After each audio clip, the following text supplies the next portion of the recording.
Assalamualaikum warahmatullahi wabarakatuh. Perkenalkan, nama saya Nur Fitri Nurdin, NIM O1A1201004 kelas B. Pada kesempatan kali ini saya akan mempresentasikan hasil jawaban saya mengenai UTS Biokimia Farmasi, yakni materi metabolisme karbohidrat dan metabolisme lipid. Nah, yang pertama adalah istilah glikolisis, glikogenesis, glikogenolisis.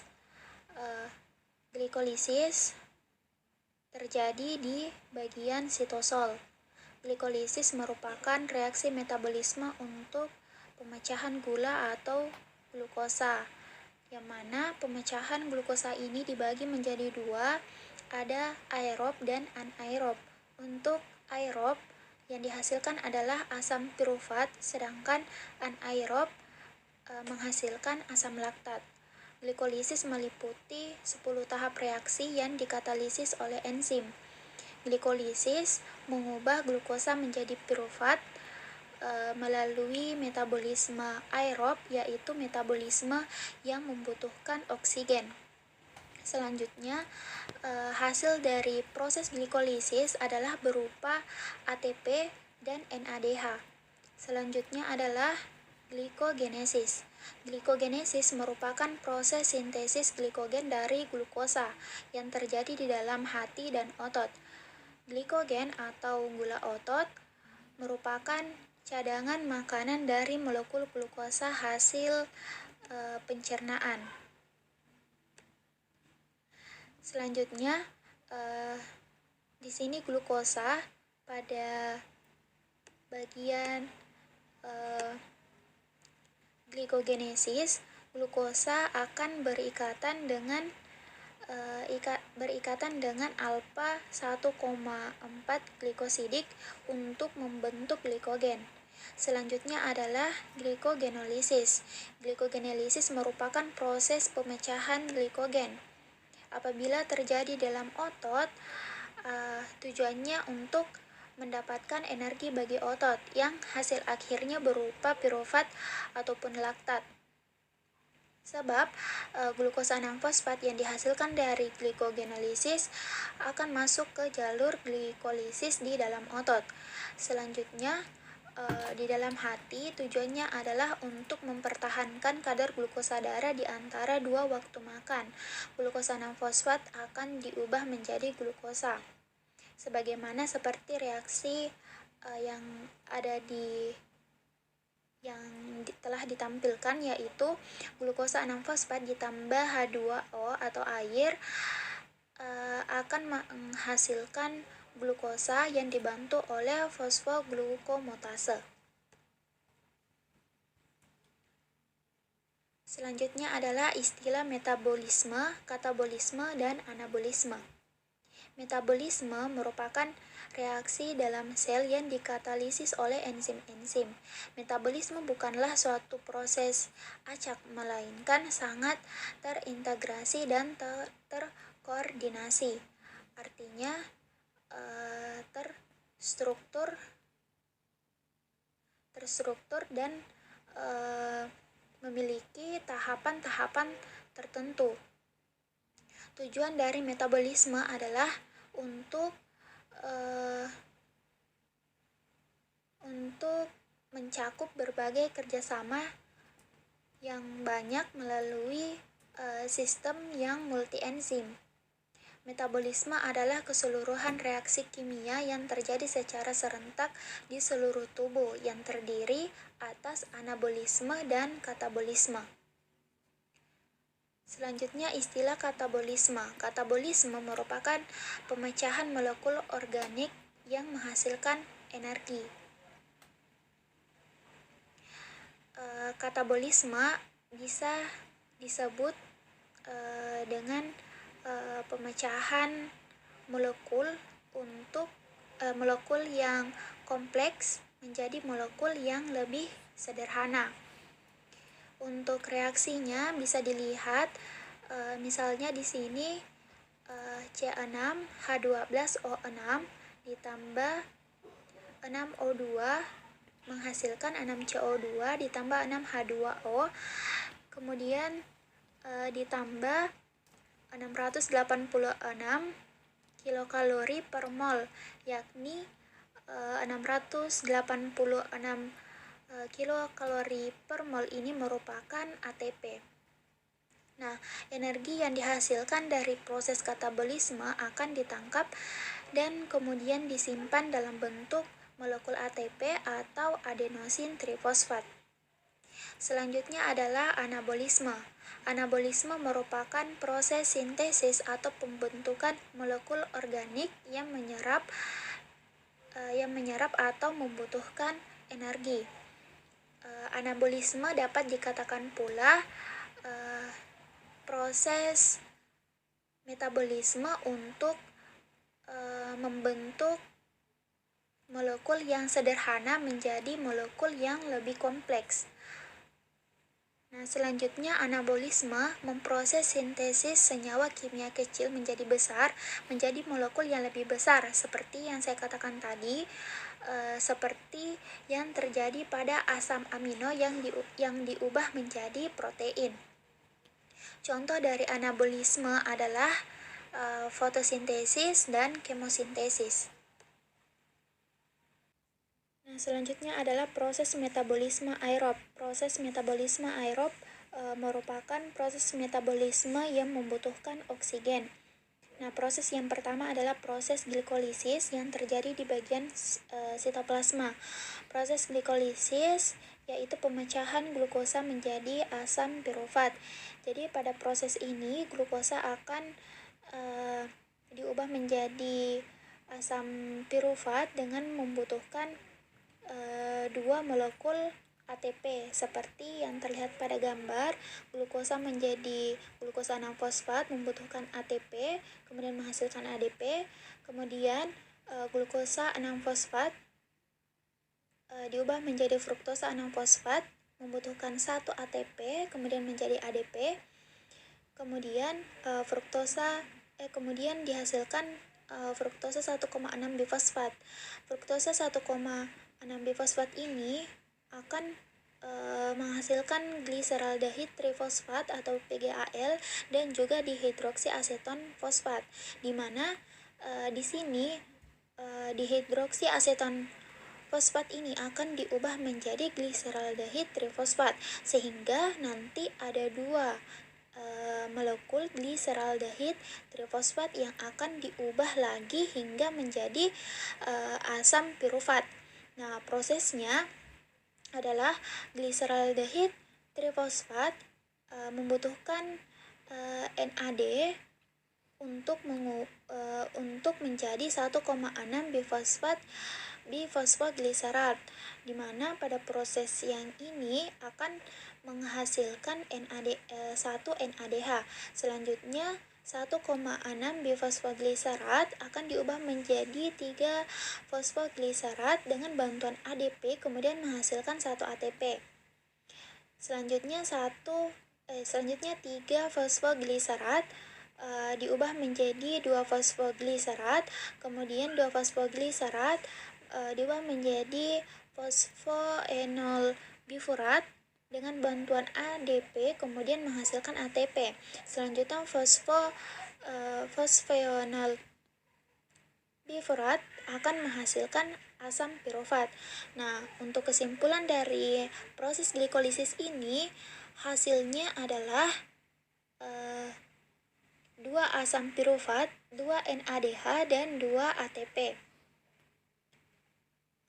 yang merupakan reaksi dari glukosa ditambah dengan bantuan 2 ATP. Selanjutnya adalah dekarboksilasi oksidatif, di mana proses ini terjadi di bagian matriks mitokondria. Proses ini untuk mengubah asam pirufat menjadi asetil koenzim A membutuhkan NADH+, kemudian menghasilkan NADH dan juga CO2. Nah, untuk hasilnya adalah NADH, asetil koenzim A, dan CO2. Selanjutnya adalah siklus Krebs. Siklus Krebs terjadi di bagian matriks mitokondria. Jadi sebelumnya pada proses dekarboksilasi oksidatif dihasilkan asetil koenzim A.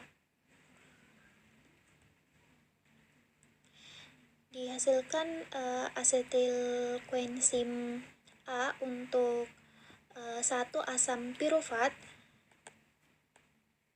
Karena tadi pada bagian glikolisis dihasilkan 2 asam pirufat, maka yang dihasilkan pada proses dekarboksilasi oksidatif ada 2 asetil koenzim A juga.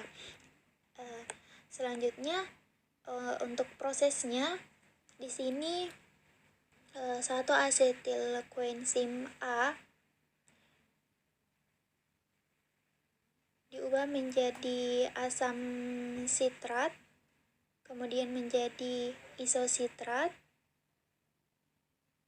kemudian isositrat diubah menjadi alfa getoglutarat, di mana proses ini membutuhkan NAD+, kemudian dihasilkan 1 NADH.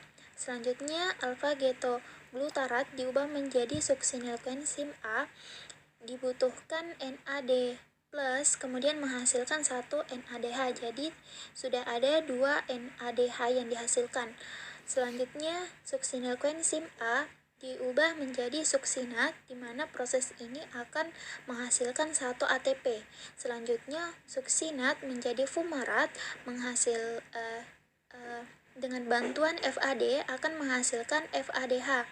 Selanjutnya fumarat menjadi malat, malat diubah menjadi oksaloasetat dengan bantuan NAD+, kemudian menghasilkan NADH.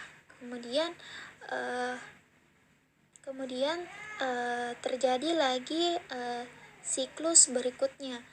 Nah, untuk hasil proses siklus Krebs tadi, untuk satu siklus dihasilkan 1 asetil koenzim A ditambah 1 asam oksaloasetat menghasilkan 1 asam sitrat ditambah 3 NADH ditambah 1 FADH dan 1 ATP.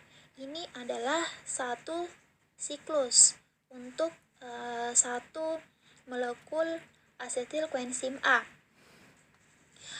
Karena tadi dihasilkan 2 asetil koenzim A, berarti dikali 2, maka hasilnya adalah 2 asam sitrat ditambah 6 NADH ditambah 2 FADH, 2 FADH2 ditambah 2 ATP. Nah, selanjutnya adalah rantai elektron atau transfer elektron. Proses ini terjadi di bagian krista mitokondria. Nah, pada bagian ini NADH dan FADH akan dikonversi menjadi ATP. Jadi prosesnya adalah pertama-tama untuk 1 molekul NADH. 1 molekul NADH akan masuk ke kompleks protein 1,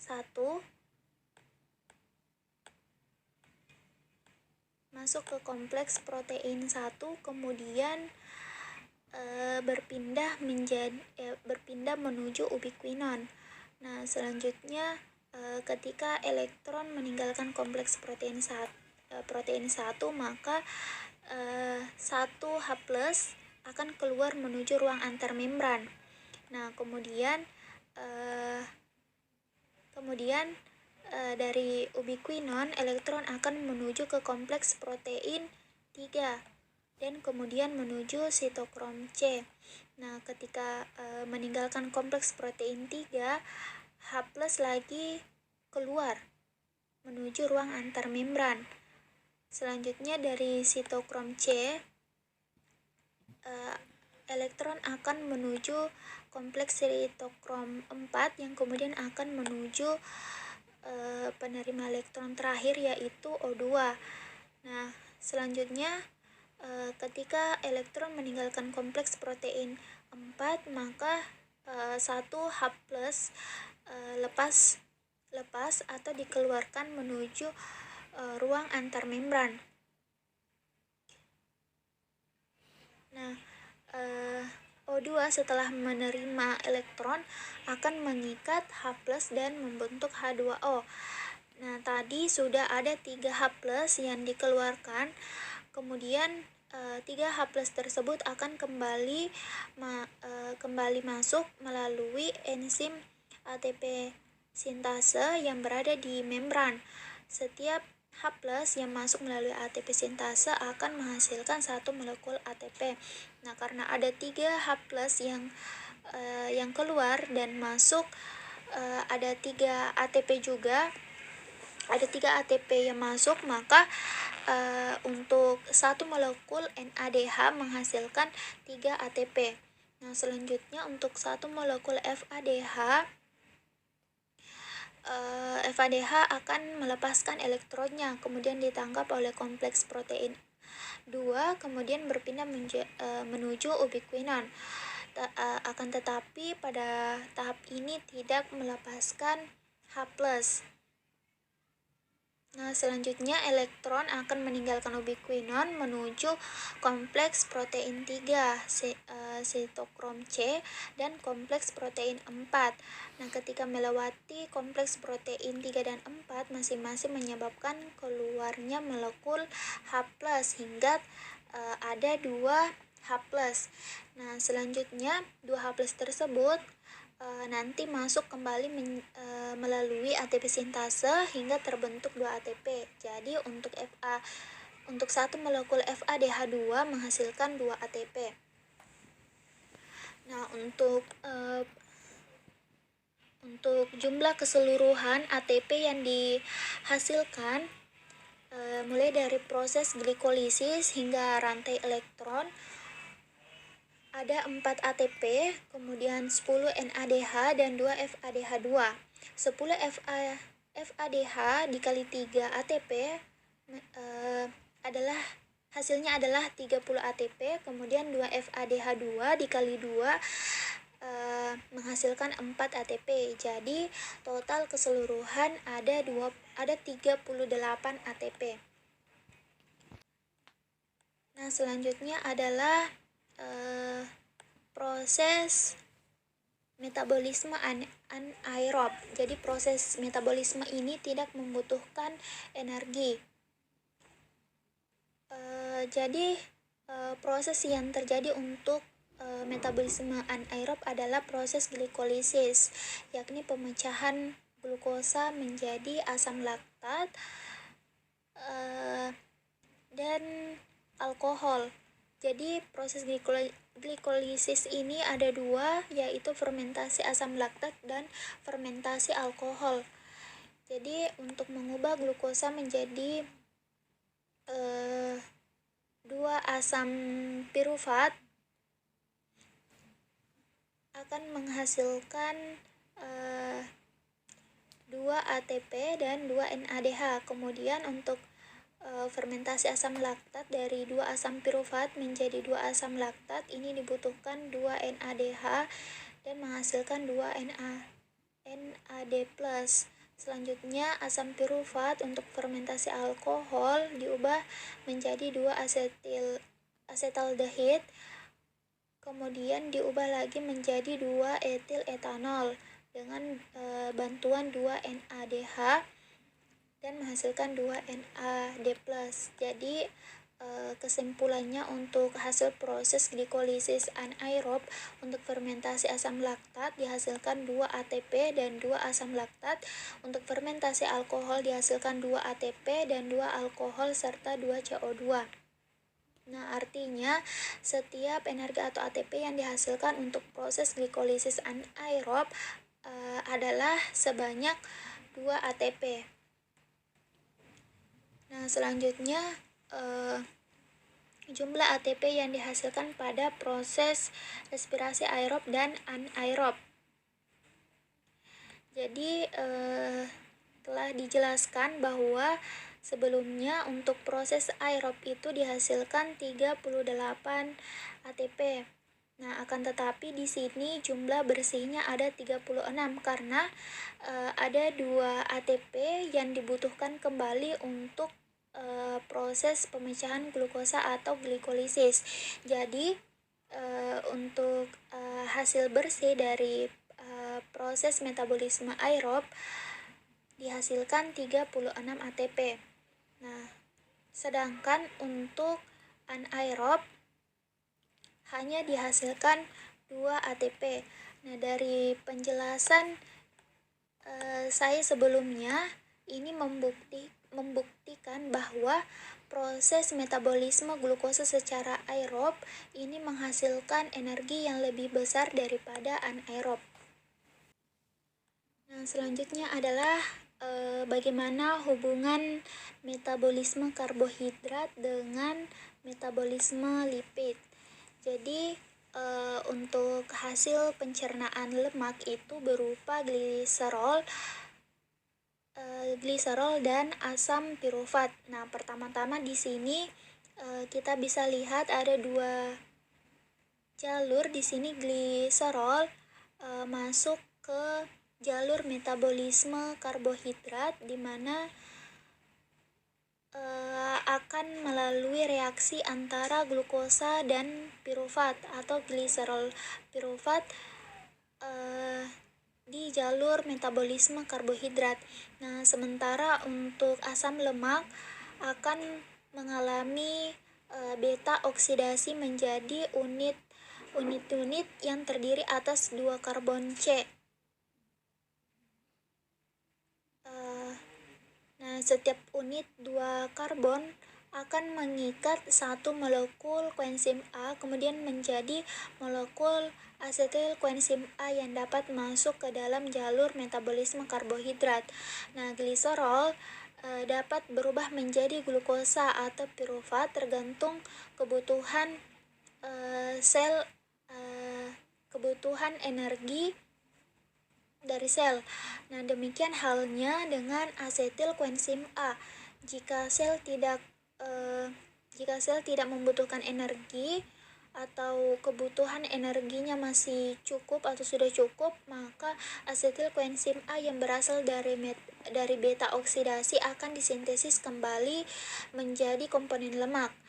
Kemudian untuk karbohidrat jika berlebih akan diubah menjadi lemak yang kemudian disimpan di jaringan lemak atau jaringan adiposa. Nah, selanjutnya adalah proses metabolisme lipid. Katabolisme lemak itu dimulai dengan proses pemecahan lemak menjadi asam lemak dan gliserol. Pada katabolisme lemak, asam lemaknya akan diubah menjadi asetil koenzim A yang kemudian akan memasuki siklus Krebs.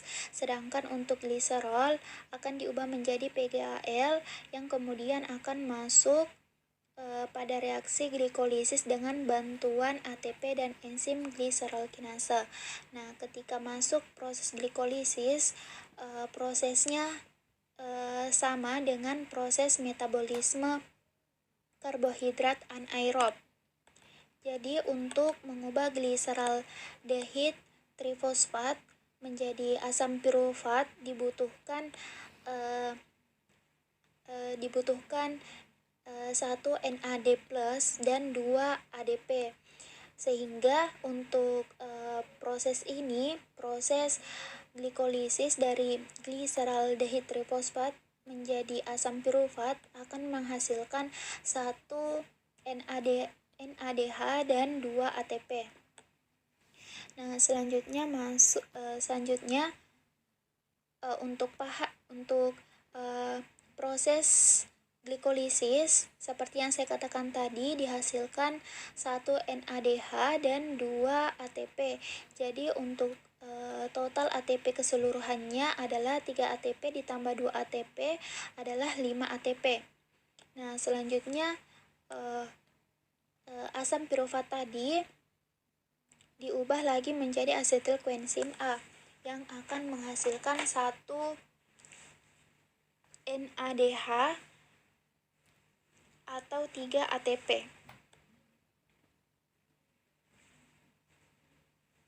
Selanjutnya masuk ke tahap siklus Krebs. Jadi tahap ini hampir sama seperti dengan proses siklus Krebs di metabolisme karbohidrat. Jadi prosesnya untuk satu kali siklus 1 asetil koenzim A itu menghasilkan 3 NADH, 1 FADH dan 1 ATP. Jadi total ATP keseluruhan adalah 9 ATP ditambah 2 ATP ditambah 1 ATP adalah 12 ATP.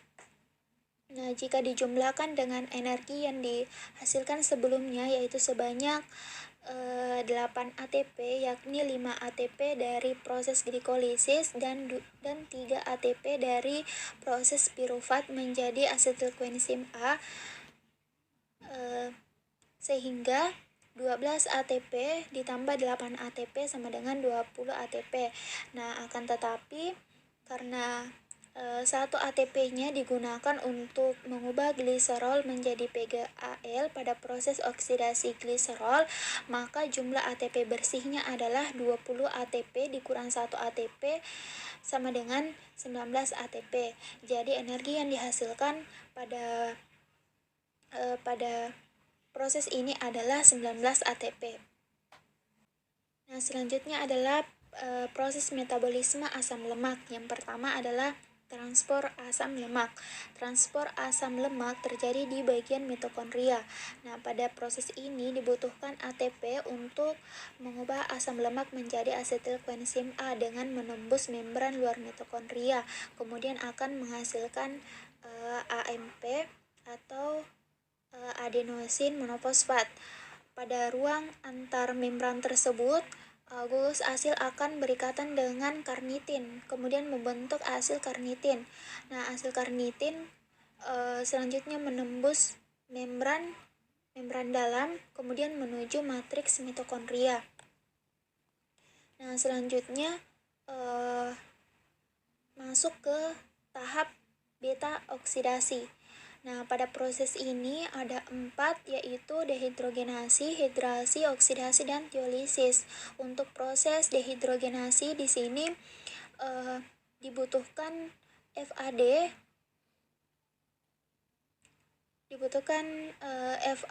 di mana akan menghasilkan FADH2 yang dibantu oleh enzim asil koenzim A dehidrogenase. Nah, selanjutnya adalah yang kedua proses hidrasi, yakni penambahan molekul air atau H2O oleh enzim enoil koenzim A hidratase. Selanjutnya oksidasi, yakni pemindahan atom H ke NAD+ oleh enzim trihidroksiasil koenzim A dehidrogenase. Jadi NAD+ ini dibutuhkan, kemudian akan menghasilkan NADH. Selanjutnya adalah tiolisis, yakni pemotongan oleh enzim asetil koenzim A asil transferase. Nah, untuk satu siklus oksidasi beta dihasilkan 1 FADH2 dan 1 NADH. Nah, pada proses degradasi asam lemak selanjutnya adalah pengulangan mekanisme beta oksidasi secara berurutan sampai rantai asam lemak tersebut habis dipecah menjadi molekul asetil koenzim A. Nah, dengan demikian, satu molekul asam miristat dengan atom karbon C14 akan menghasilkan 7 molekul asetil koenzim A dengan melalui 6 kali beta oksidasi. Nah, selanjutnya asetil koenzim A tersebut akan masuk ke tahap siklus Krebs. Nah, pada proses siklus Krebs prosesnya sama seperti Seperti sebelumnya, di sini untuk 1 asetil koenzim A akan menghasilkan 3 NADH, 1 FADH, dan 1 ATP, sehingga total ATP-nya sebanyak 9 ATP ditambah 2 ATP ditambah 1 ATP sama dengan 12 ATP. Nah, selanjutnya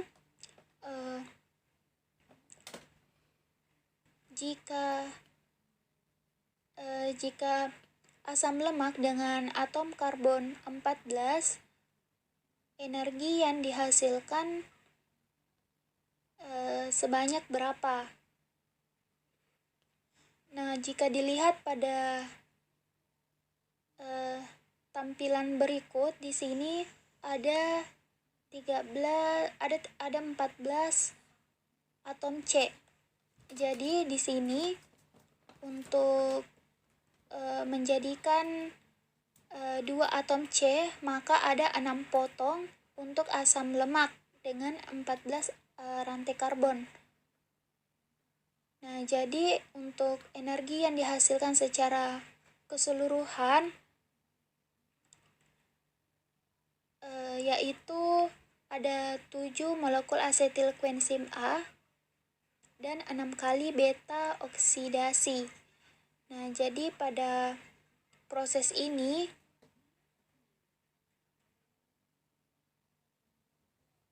ada dihasilkan 6 NADH, 6 FADH2, 7 asetil koenzim A. Nah, selanjutnya untuk proses konversi menjadi ATP, 6 dikali 3 ATP adalah 18 ATP, 6 dikali 2 ATP 12 ATP, 7 dikali 12 adalah 84 ATP. Nah, jadi total keseluruhan untuk energi yang dihasilkan pada asam lemak dengan 14 rantai karbon sebanyak 114 ATP. Nah, akan tetapi pada aktivitas mula-mula itu membutuhkan 2 ikatan yang berenergi, yaitu 1 molekul ATP yang diubah menjadi 1 mol AMP. Jadi ada 2 ATP yang dibutuhkan. Nah, jadi jumlah bersih ATP yang dihasilkan adalah 114 ATP dikurang 2 ATP sama dengan 112 ATP. Nah, ini adalah energi yang dihasilkan untuk 1 asam lemak dengan 14 rantai karbon. Nah, jadi bagaimana jika ada banyak jumlah rantai karbonnya? Jadi otomatis berdasarkan proses yang telah dijelaskan bahwa energi yang dihasilkan untuk metabolisme lipid ini lebih besar daripada proses katabolisme karbohidrat. Nah, selanjutnya adalah penyakit atau gangguan metabolisme karbohidrat. Contohnya adalah diabetes mellitus yang merupakan suatu penyakit metabolik karena adanya masalah pada pengeluaran insulin. Jadi insulin yang diproduksi oleh pankreas itu kurang. Nah, akibatnya akan terjadi ketidakseimbangan gula dalam darah sehingga meningkatkan konsentrasi kadar gula darah. Nah, diabetes dapat disebabkan oleh beberapa faktor risiko. Penyebab yang paling banyak ditemui adalah pola hidup yang tidak sehat. Nah, selain itu adalah kebiasaan mengonsumsi alkohol atau rokok atau tembakau dan kurangnya melakukan aktivitas fisik serta melakukan diet yang tidak sehat. Adapun upaya untuk pengendalian faktor risiko penyakit diabetes mellitus yang telah ada adalah aksi cerdik, yaitu dengan melakukan yang pertama adalah cek kesehatan secara teratur untuk mengendalikan berat badan, pemeriksaan tekanan darah gula darah dan kolesterol secara teratur. Nah, biasanya untuk penderita penyakit diabetes mellitus akan diberikan obat. Nah, untuk itu harap dikonsumsi secara teratur agar dapat menekan tekanan gula darah. Nah, selanjutnya yang kedua adalah menghindari asap rokok dan tidak merokok.